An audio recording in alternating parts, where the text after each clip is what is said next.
नमस्कार साथियों, old is gold series में आप सभी का स्वागत है। तो साथियों, आज का अपना टॉपिक रहेगा सल्तनत कालीन साहित्य एवं साहित्यकार। यानी आज हम बात करेंगे कि सल्तनत कालीन जो साहित्य एवं साहित्यकार थे उससे आज तक कौन कौन से प्रश्न विगत परीक्षाओं में पूछे गए हैं। साथियों, आपको कैसी वीडियो लगती है, आपको हमारी क्लास से आप कितने संतुष्ट हैं, आप कमेंट में जरूर बताया करें और क्लास को कंप्लीट लिया करें और अच्छा लगे तो अन्य साथियों के साथ शेयर किया करें। इस क्लास में आपको उन्हीं प्रश्नों को बताया जाता है जो किसी न किसी परीक्षा में पूछे जा चुके हैं। और साथियों, कई क्वेश्चन बैंक का यहाँ पर एक सार दे रखा है, यानी कई क्वेश्चन बैंक से यह क्लास हम तैयार करते हैं। पहले टॉपिक तैयार करते हैं, फिर उसके बाद हमको आपको क्या है, क्लास तैयार कर कर उपलब्ध करवाते हैं। तो साथियों, बात करते हैं पहले प्रश्न को लेकर। पहला प्रश्न आपसे पूछा गया था कि सिंध विजय का विस्तृत उल्लेख कहाँ पर मिलता है। तो आपको बताना है कि सिंध विजय का विस्तृत उल्लेख कहाँ पर मिलता है। चचनामा में। कौन सी पुस्तक में? चचनामा में। उसके बाद आपसे नेक्स्ट प्रश्न पूछा गया था शाहनामा का लेखक। तो शाहनामा का लेखक कौन था? फिरदौसी। कौन था? फिरदौसी। शाहनामा का लेखक पूछा जाए तो आपको आंसर देना है फिरदौसी। उसके बाद बात करते हैं अलवरूणी से लेकर। अलवरूणी से लेकर बार बार परीक्षा में प्रश्न पूछे जा चुके हैं और यहाँ पर जो भी आपकी स्क्रीन पर दिखाई दे रहे हैं ये सारे प्रश्न अलवरूणी से लेकर प्रश्न पूछे गए हैं। तो सबसे पहले आपको ध्यान रखना है कि अलवरूणी के बारे में कि यह महमूद गजनबी का दरबारी विद्वान था। तो किसका दरबारी विद्वान था? महमूद गजनबी का। उसके बाद आपको ध्यान रखना होगा अलवरूणी द्वारा लिखित भारत का वृत्तांत है। तो कौन सा? किताबुल हिंद। आपसे पूछा जाए किताबुल हिंद के लेखक कौन थे तो आपको आंसर देना है अलवरूणी। उसके बाद आपको ध्यान रखना होगा कि किताबुल हिंद की भाषा कौन सी थी। तो किताबुल हिंद की भाषा कौन सी थी? अरबी। कौन सी भाषा थी? अरबी। बात करते हैं अलवरूणी ने क्या किया। तो इस प्रकार प्रश्न पूछा गया था कि अलवरूणी ने क्या किया। उसमें काफी सारे ऑप्शन दे रखे थे, उसमें आंसर माना गया था भारत और भारतवासियों का वर्णन किया। क्या किया अलवरूणी ने? भारत और भारतवासियों का वर्णन किया। उसके बाद आपसे प्रश्न पूछा गया था कि पुराणों का अध्ययन करने वाला प्रथम मुसलमान शासक यानी मुसलमान था। यानी पुराणों का अध्ययन करने वाला प्रथम मुसलमान था। तो कौन था? अलवरूणी। उसके बाद आपको नेक्स्ट प्रश्न ध्यान रखना है कि वह मुस्लिम लेखक कौन था जिसने भगवत गीता, पुराण, बरहामीर, ब्रह्मगुप्त का अध्ययन करने के बाद तुलनात्मक धर्म में रुचि दिखाई है। तो इसका आंसर भी क्या था? अलवरूणी। उसके बाद आपको ध्यान रखना होगा अलवरूणी के बारे में कि अलवरूणी के लेखन में धर्मनिरपेक्षता का अभाव दिखता है। किसका अभाव दिखता है? धर्मनिरपेक्षता का। उसके बाद ध्यान रखना होगा कि उसका ग्रंथ उस समय में जीवंत भारत से प्रभावित था। यानी अलवरूणी का जो ग्रंथ था उस समय के जीवंत भारत से प्रभावित था। और वह संस्कृत का विद्वान था। कौन? अलवरूणी। और वह त्रिकोणमिति का विशेषज्ञ था। यह सभी बातें आपसे दी जाएंगी कि निम्न में से अलवरूणी के बारे में कौन सा कथन सत्य है या असत्य है। उसमें आपको एक एक पॉइंट ध्यान रखना होगा। बात करते हैं नेक्स्ट प्रश्न को लेकर। तो नेक्स्ट प्रश्न में आपको ध्यान रखना है, यहाँ पर रचना एवं रचनाकार एवं रचनाओं को लेकर प्रश्न पूछा गया था। तो आपको ध्यान रखना है कि अलवरूणी की कौन सी है? तारीख हिंद। आपसे पूछा जाए तारीख हिंद के लेखक तो आपको आंसर देना है अलवरूणी। आपसे पूछा जाए ताजुल मासिर के लेखक तो आपको आंसर देना है हसन निजामी। आपसे पूछा जाएगा तारीख फिरोजशाही के लेखक तो कौन? बर्नी। तबकाते नासरी के लेखक मिनहाजुद्दीन सिराज। यानी तबकाते नासरी के लेखक कौन है आपको ध्यान रखना है? मिनहाजुद्दीन सिराज। आपको ध्यान रखना है तुगलकनामा के लेखक कौन है थे। तो तुगलकनामा के लेखक कौन थे? अमीर खुसरो। उसके बाद आपको ध्यान रखना है कि तबकात ए नासरी के बारे में आपसे प्रश्न पूछा गया था कि बिहार पर बख्तियार खिलजी के हमले का पहला विवरण प्राप्त हुआ। यानी बिहार पर बख्तियार खिलजी के हमले का पहला विवरण प्राप्त हुआ कहाँ से? तबकाते नासरी से। उसके बाद नेक्स्ट ध्यान रखना होगा कि मोहम्मद गौरी की भारत विजय तथा नव स्थापित तुर्की सल्तनत के इतिहास का प्रत्यक्ष विवरण किस ग्रंथ में मिलता है। यानी यह प्रश्न पूछा गया था कि मोहम्मद गौरी की भारत विजय तथा नव स्थापित तुर्की सल्तनत के इतिहास का प्रत्यक्ष विवरण किस ग्रंथ में मिलता है। तो किस में मिलता है? तबकाते नासिरी में। उसके बाद आपको मिनाजुद्दीन सिराज के बारे में ध्यान रखना होगा कि किन शासकों का समकालीन तो यह कौन कौन से शासकों का समकालीन था? दास वंशीय शासकों का। किनका समकालीन था? दास वंशीय शासकों का। उसके बाद नेक्स्ट पॉइंट के बारे में बात करते हैं। तो प्रश्न नेक्स्ट पूछा गया था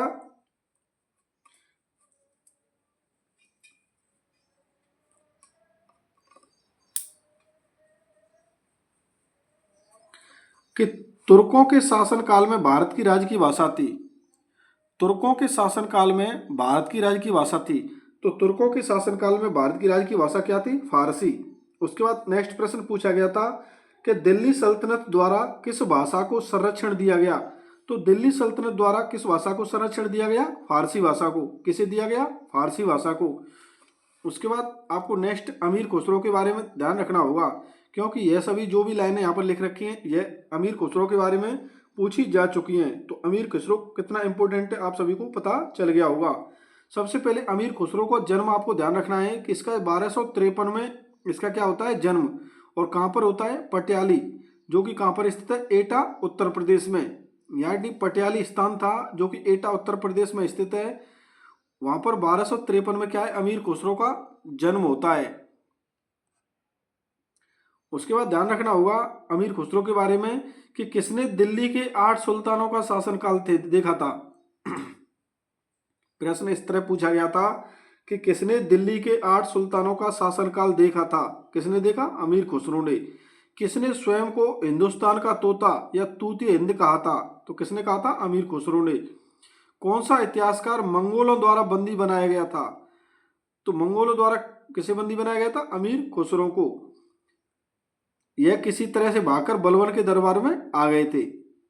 उसके बाद आपको ध्यान रखना होगा कि 8 सुल्तानों का शासन काल देखा था अमीर खुसरो ने। तो वह 8 सुल्तान कौन कौन से थे? आपसे पूछा जाएगा कौन कौन से 8 सुल्तानों का 8 सुल्तानों में से अमीर खुसरो ने किन किन का शासनकाल देखा था? तो आपको 8 के नाम ध्यान रखने हैं। बलबन, केकुबाद, क्यूमर्स, जलालुद्दीन खिलजी, अलाउद्दीन खिलजी, मुबारक खिलजी, खुसरो शाह, गयासुद्दीन तुगलक। उसके बाद आपको नेक्स्ट ध्यान रखना है हिंदी खड़ी बोली का जनक अमीर खुसरो को माना जाता है। उसके बाद नेक्स्ट कि अमीर खुसरो ने किसके विकास में अग्रगामी भूमिका निभाई? तो खड़ी बोली के विकास में क्या है? अग्रगामी भूमिका निभाई किसने? अमीर खुसरो ने। तो साथियों अमीर खुसरो के बारे में आपको ध्यान रखना होगा कि अमीर खुसरो का जन्म 1253 में पटियाली एटा उत्तर प्रदेश में होता है। इसने 8 सुल्तानों का शासनकाल देखा। इसे हिंदुस्तान का तोता या तूती हिंद कहा जाता है। और इसी अमीर खुसरो को मंगोलों के द्वारा बंदी बनाया गया और यह भागकर कहाँ पर आ गया? बलबन के दरबार में। और इसने 8 सुल्तानों का कार्यकाल देखा था जिनमें 8 प्रमुख हैं: बलबन, केकुबाद, क्यूमर, जलालुद्दीन खिलजी, अलाउद्दीन खिलजी, मुबारक खिलजी, खुसरो शाह, गयासुद्दीन तुगलक। आपसे पूछा जाए खड़ी बोली का जनक किसे कहा जाता है, माना जाता है? तो खड़ी बोली का जनक माना जाता है अमीर खुसरो को। और इसी खड़ी बोली के विकास में क्या है? अमीर खुसरो के द्वारा प्रमुख भूमिका निभाई गई थी। तो साथियों बात करते हैं नेक्स्ट पॉइंट के बारे में। नेक्स्ट प्रश्न आपको ध्यान रखना होगा, आपसे पूछा गया था काव्याभिव्यक्ति के रूप में उर्दू का प्रयोग करने वाला पहला लेखक था। यानी काव्याभिव्यक्ति के रूप में उर्दू का प्रयोग करने वाला पहला लेखक कौन था? अमीर खुसरो। साथियों यह सभी प्रश्न किसी न किसी परीक्षा में पूछे गए हैं। यहाँ पर एक भी लाइन मैंने एक्स्ट्रा नहीं लिखी है, यहाँ पर सिर्फ वही लिखा है जो परीक्षा में पूछा गया है। आपसे प्रश्न पूछा गया था नेक्स्ट, फारसी कविता का भारतीकरण करने वाला प्रथम कवि था। तो फारसी कविता का भारतीकरण करने वाला प्रथम कवि कौन था? अमीर खुसरो। उसके बाद नेक्स्ट प्रश्न, नई फारसी काव्य शैली सबक हिंदी अथवा हिंदुस्तानी शैली का जन्मदाता। सबक हिंदी या हिंदुस्तानी शैली के जन्मदाता कौन थे? अमीर खुसरो। उसके बाद आपको अमीर खुसरो की रचनाएं ध्यान रखनी होंगी। आशिका, नूह सिपिहर, किरान उस सादेन, खजाइन उल फतू या तारीख अलाई इसी का नाम है। उसके बाद मिफ्ता उल फतू, तारीख अलाई या तुगलक नामा। साथियों आपको अमीर खुसरो की प्रमुख रचनाएं ध्यान रखनी होंगी, बार बार परीक्षा में पूछी गई हैं। आशिका, नूह सिपियर, किरास उल सादेन, खजाइन उल फतू, तारीख अलाई, मिफ्ता उल फतू, तुगलक नामा। यह सभी क्या है? अमीर खुसरो की प्रमुख रचनाएं। और यह सभी रचनाएं परीक्षाओं में पूछी जा चुकी हैं। तो इससे आप एक आइडिया लगा सकते हो कि कितनी कितनी बार अमीर खुसरो के बारे में प्रश्न पूछे गए हैं। उसके बाद नेक्स्ट प्रश्न पूछा गया था कि अमीर खुसरो ने किसके आदेश पर अपनी प्रसिद्ध मसनवी आशिका लिखी थी। तो आशिका किसके आदेश पर लिखी थी? खिज्र खां के आदेश पर।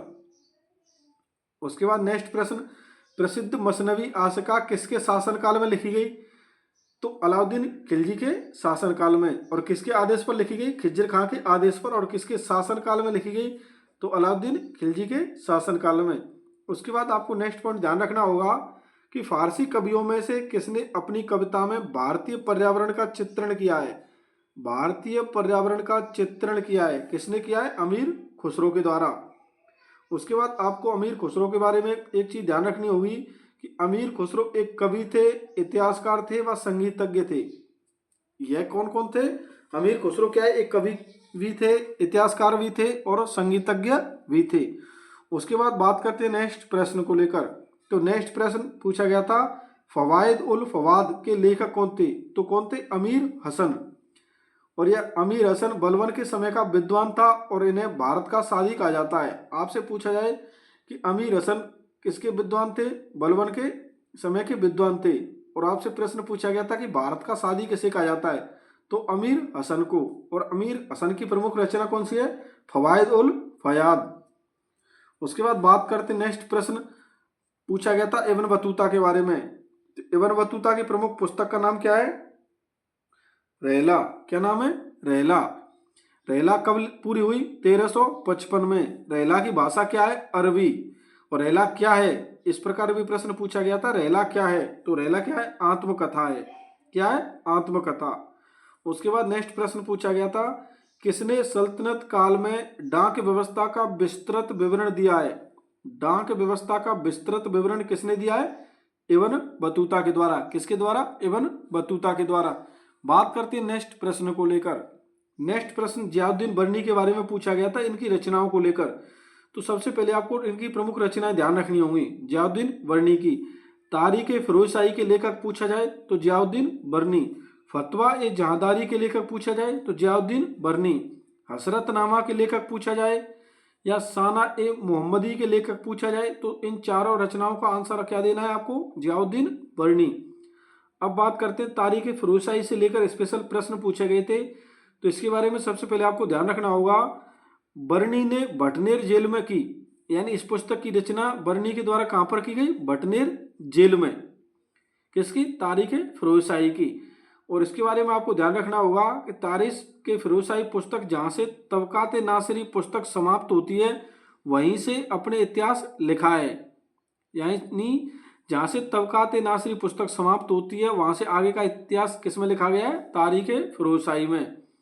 उसके बाद आपको ध्यान रखना होगा कि इस पुस्तक में 1266 से लेकर 1357 तक, यानी फिरोज शाह के शासनकाल के 6वें वर्ष तक दिल्ली के सुल्तानों का इतिहास है। किसमें? तारीख फिरोजशाही में। उसके बाद आपको ध्यान रखना होगा फतवा ए जहांदारी के बारे में। आपसे प्रश्न पूछा गया था कि किस पुस्तक में आदर्श मुसलमान के गुणों का उल्लेख किया गया है?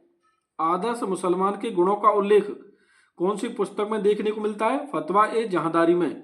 उसके बाद आपको ध्यान रखना होगा कि राजनीतिक दर्शन का विशद वर्णन किया है, यानी इस पुस्तक में क्या है? राजनीतिक दर्शन का विशद वर्णन किया गया है। यह प्रश्न भी पूछा जा चुका है। उसके बाद आपको नेक्स्ट प्रश्न ध्यान रखने होंगे कि बर्नी के अनुसार दिल्ली सल्तनत एक नगरीय शासन व्यवस्था थी जिसे एक विशाल खेतिहर समाज का शोषण सहारा देता था। यह किसका कथन है? बर्नी का। नेक्स्ट बर्नी के बारे में आपको ध्यान रखना होगा कि बर्नी ने दिल्ली के सुल्तानों के अधीन भारत के शासन को वास्तव में इस्लामी नहीं माना, क्योंकि अधिकांश आबादी गैर मुस्लिम का अनुसरण करती है। उसके बाद आपको नेक्स्ट ध्यान रखना होगा कि शमसे सिराज की पुस्तक का नाम भी तारीख फिरोजशाही है, यानी एक तो हमने फिरोजशाही ऊपर देखी, किसकी पुस्तक है? जियाउद्दीन बर्नी की। और एक कौन है? शमसे सिराज। इनकी पुस्तक का नाम भी क्या मिलता है? तारीख फिरोजशाही। तो यह बात भी आपको प्रमुख रूप से ध्यान रखनी है। तो साथियों उम्मीद करता हूं आपको एक एक प्रश्न बहुत गजब का लग रहा होगा और यह प्रश्न कहीं ना कहीं परीक्षाओं में पूछे जा चुके हैं। साथियों उम्मीद करता हूं आपकी परीक्षा में जो भी प्रश्न आएगा वह हमारे इन नोट्स से आने का काम करेगा, ऐसी मैं उम्मीद करता हूं। साथियों मिलते हैं नेक्स्ट प्रश्न को लेकर। नेक्स्ट प्रश्न पूछा गया था योग कलंदर के लेखक। तो योग कलंदर के लेखक कौन है? सैयद मुर्तजा, यानी योग कलंदर के लेखक कौन है? सैयद मुर्तजा। उसके बाद नेक्स्ट प्रश्न, महाभारत का तेलुगु संस्करण किसने लिखा? तो महाभारत का तेलुगु संस्करण किसने लिखा था? नन्नय के द्वारा। किसके द्वारा? नन्नय। उसके बाद इस प्रकार काल क्रमानुसार जमाने को लेकर 4 पुस्तकें दी गई थी, तो इन सभी के पुस्तकों के लेखक आपको पता होगा और कौन किसका दरबारी कवि था, तब आपको पता चल जाएगा। तो काल क्रमानुसार में किताबुल हिंद, पृथ्वीराज रासो, तबकात नासरी, फतवाए जहादारी। तो किताबुल हिंद के लेखक कौन थे? अलबरूनी। और फतवाए जहादारी के लेखक पूछा गया था जियाउद्दीन बर्नी। इस प्रकार आपसे पुस्तकों को काल क्रमानुसार जमाने को लेकर भी प्रश्न पूछा जाता रहा है। बात करते हैं नेक्स्ट प्रश्न को लेकर, रचना एवं रचनाकारों को लेकर। तारीख हिंद के लेखक कौन है? अमीर खुसरो। तारीख दिल्ली के लेखक खुसरो। खजाइन उल फतूह के लेखक खुसरो। रहला किसकी पुस्तक है? इब्न बतूता की। तारीख नासरी किसके पुस्तक है? मिनाज उस सिराज की, यानी मिनाजुद्दीन बिन सिराजुद्दीन। यानी तबकात नासरी के लेखक कौन है? आपको ध्यान रखना होगा, मिनाज उस सिराज। आपसे प्रश्न पूछा गया था मुंतखाब उल तारीख के लेखक कौन है? तो कौन है? बदायूनी। कौन है? बदायूनी। उसके बाद आपको ध्यान रखना होगा पृथ्वीराज विजय के लेखक कौन है? तो जयानक। उसके बाद आपको कमेंट में बताना होगा कि फवायद उल फवाद के लेखक कौन है? अभी मैं आपको पहले बता चुका हूँ, अब आप मुझे इसका आंसर कमेंट में जरूर बताएंगे, ऐसी मैं उम्मीद करता हूँ। बात करते हैं नेक्स्ट, फतुह उस सलातीन के लेखक कौन है? इसामी। कौन? इसामी। फतुहात ए फिरोजशाही के लेखक कौन है? फिरोजा तुगलक। यह फिरोजा तुगलक की आत्मकथा थी जो खुद ने लिखी थी। कौन सी? तारीख है फिरोजशाही। और इस फतुहात ए फिरोजशाही किसकी लिख पुस्तक है? फिरोजा तुगलक की। और यह क्या है? आत्मकथा, जो क्या है? स्वयं ने लिखी थी।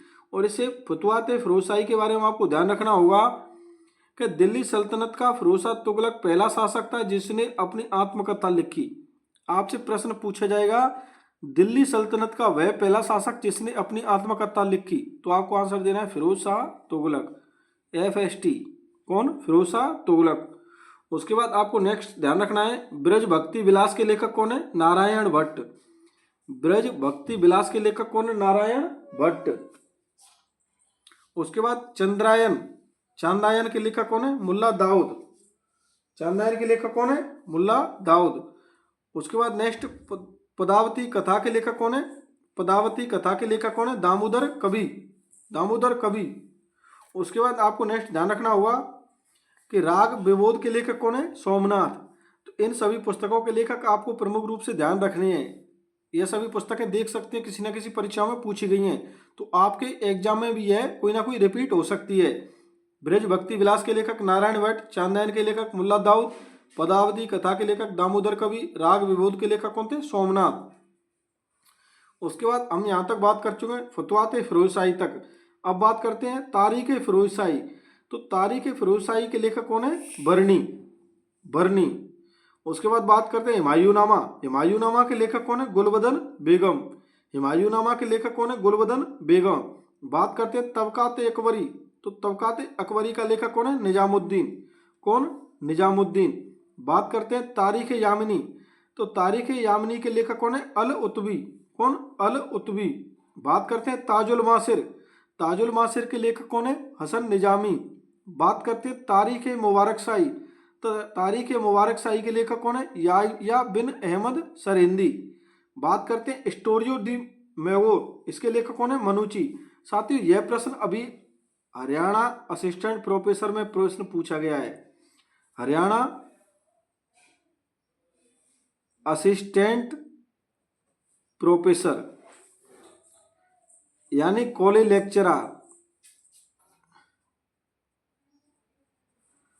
और यह प्रश्न आया हुआ है, विगत परीक्षा में पूछा जा चुका है ऑलरेडी।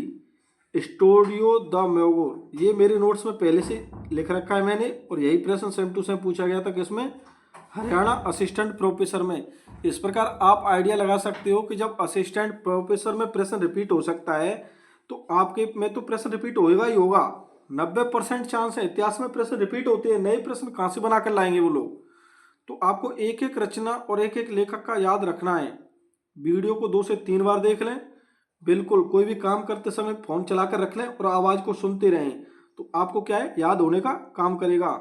और इन यात्रियों को लेकर भी, यानी इस एक दो पेज से ही क्या है, 2-3 प्रश्न हरियाणा असिस्टेंट प्रोफेसर में पूछे गए थे। एक इन यात्रियों को लेकर भी पूछा गया था, जैसे मार्को पोलो कहाँ का निवासी था, इस प्रकार का प्रश्न था। अभी नेक्स्ट पेज में मैं आपको बताऊंगा। तो आपको नेक्स्ट प्रश्न ध्यान रखना होगा कि मार्को पोलो के बारे में कि निवासी कहाँ का था, वेनिस, वेनिस यानी इटली का।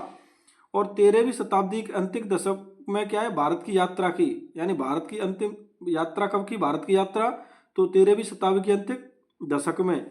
उसके बाद आपको ध्यान रखना होगा 12मासा की रचना किसने की थी। तो 12मासा के लेखक कौन थे, तो 12मासा के लेखक थे मलिक मोहम्मद जायसी। कौन थे, मलिक मोहम्मद जायसी।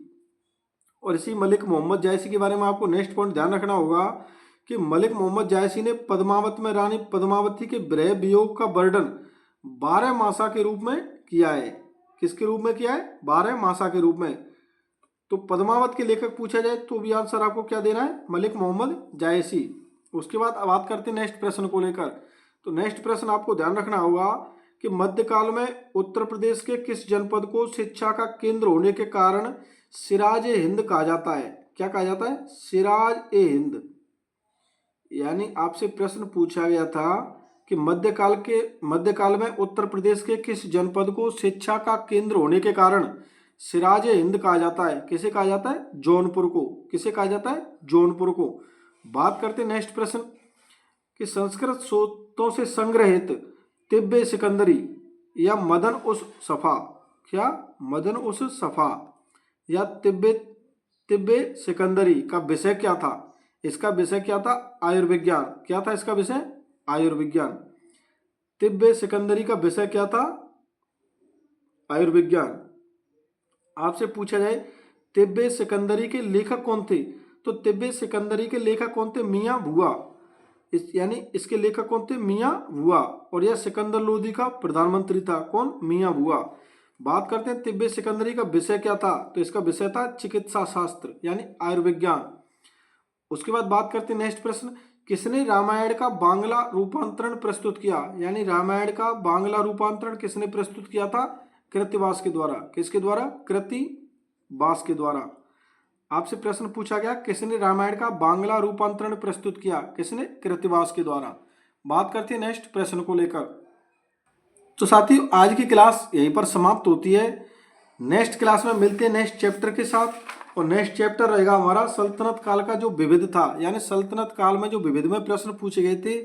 यानी एक साथ काफी प्रश्न साहित्य से, स्थापत्य कला से और यानी विविध से, यानी शासकों से लेकर जो भी प्रश्न पूछे गए थे उनको हम बात करेंगे विविध में। और विविध में काफी आपको प्रश्न देखने को मिलेंगे।